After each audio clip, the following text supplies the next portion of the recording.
Dave. Today we're going to explore a little bit into the blues.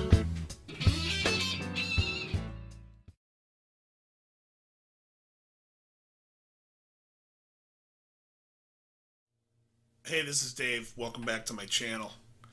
So today I wanted to talk a little bit about the blues. A lot of people around here, I do a lot of blues jams. I played in a couple of blues bands. It's not my favorite style of music, and it's funny because people get real defensive that like it, and they're like, oh, because it has three chords, you don't like it. It's like, well, I like a lot of songs that have three chords, but I do like melodies, and I'm way more about the pop sensibility and a melody being catchy than I am about just blues and guitar playing in general, playing, over the same similar changes all the time. In fact, if you listen to, there's a great band called Dirty Loops. If you want to hear like pop sensibility, here's a band that like reharmonizes all the chords and the vocals, but keeps a similar melody going. And it's amazing stuff. But anyways, getting back to the blues, I'm going to show you a little bit today about how I approach the blues. And it's pretty simple. It's based simply on the basic knowledge of the major scale, of how we know it.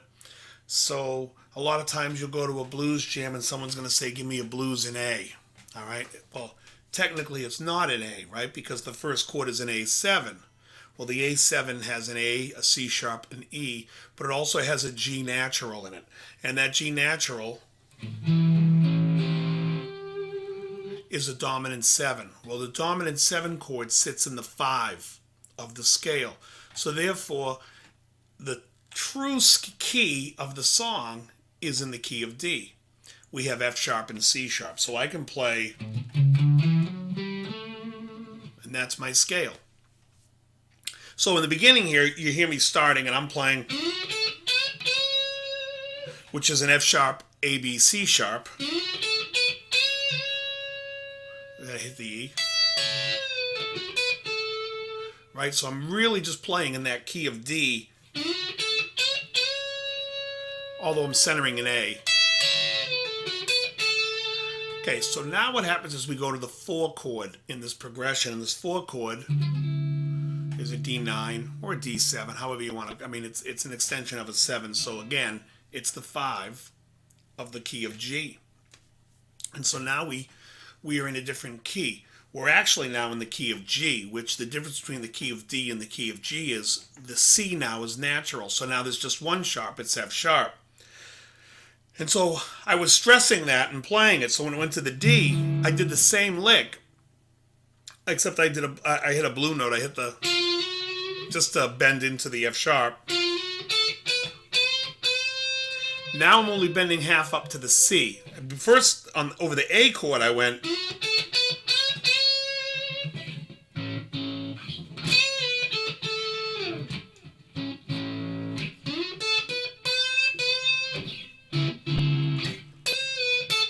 So you can hear it, I'm only going up the half, so I've changed the scale. I've flatted now the C sharp to a C natural and changing the key to the key of G. So this happens every time in blues, when I play, how I'm seeing it. Now, a lot of times I tried to stay in the box area just because that's, when I grew up playing, that's where the blues is played. So what happens is you get like you can play the box, except when you get to that C, make sure you give it a little sharp to bring it to the C sharp to make it. Or if you're gonna do,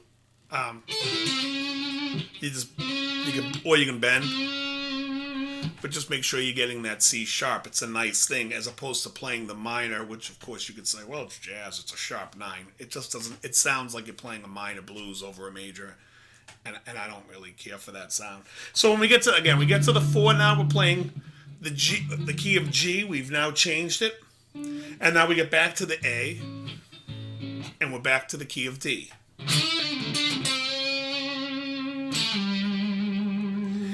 Now when we get to the 5 chord, something interesting happens because it's a 5, which puts us now to the key of A, to the true key of A. But what happens here is also it's the acting 5 chord, and so therefore it likes tensions, and more so than the 1 and the 4 here, because this is the acting 5 where it wants to resolve back to the 1 that we're hearing as the 1. So what happens is how many times can I say the word is? What happens is that, so now we can still play the minor Bach scale over the E7.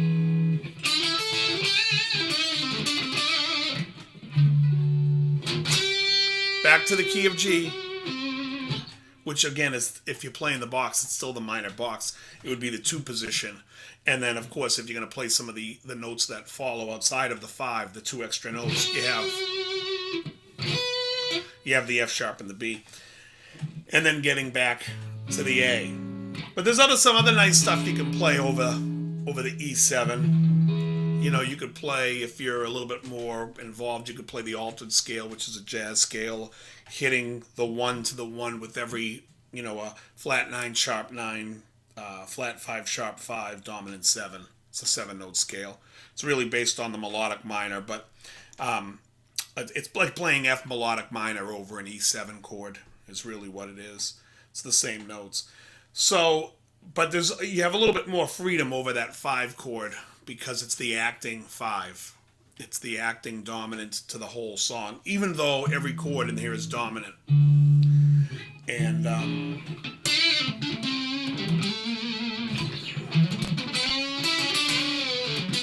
if you want to hear some examples of songs that actually do the way I approach it, you would hear Peter Green on Need Your Love So Bad by Fleetwood Mac. I had to think for a second what that song was. He does that. And then he also does, there's a cool sharp 4 there, diminished, where he's like... And that's really cool because that is the... it's almost the same as you could look at the diminished. A lot of people have a hard time looking at the diminished. I look at it like this. No, but if you look at the diminished, it's really the dominant 7 with a raised 1. So if you looked at it that way, you could take it as the key of G, as we're still playing in, with a raised 5. So you could play that same scale where you would have the D sharp over it. So it would be,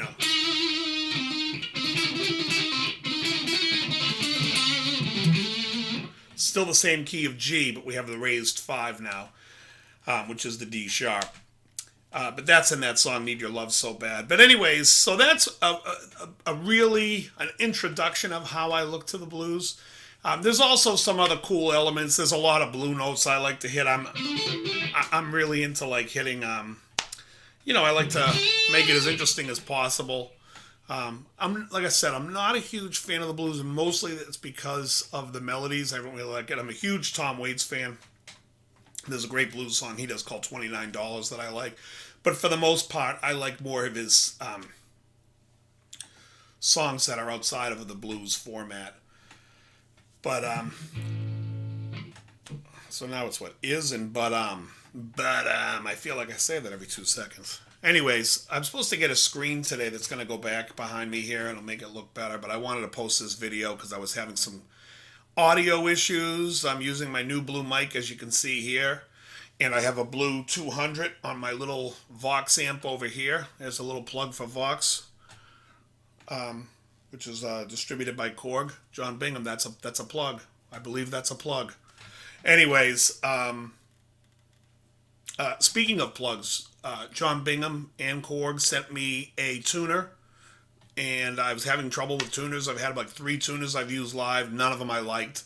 And the one that I got from them is fantastic. I recommend that tuner. And when I go over my board, I'll show it to you. But it's like the first tuner that I actually on a pedal board love. That I can see it in a live situation. It's easy to read. And a dummy like me can tune this guitar. But anyways, that's all I have for today. I hope that helps a little bit. I hope to see you guys at the Blues Gym. There's a great Blues Gym every Saturday at the Riviera in Bridgewater, Mass, run by RJ. There's a great jam every Sunday at Players in Rockland from 4 to 8 as well, run by Jim Rockwell and Michelle Rockwell. I recommend you go to those jams and get out some of those things. If you're anywhere outside of Massachusetts, you can go to, I'm sure there's a local jam you can find in your neighborhood, but get out there and just enjoy playing. It's the best therapy there is. All right, we'll see you next time.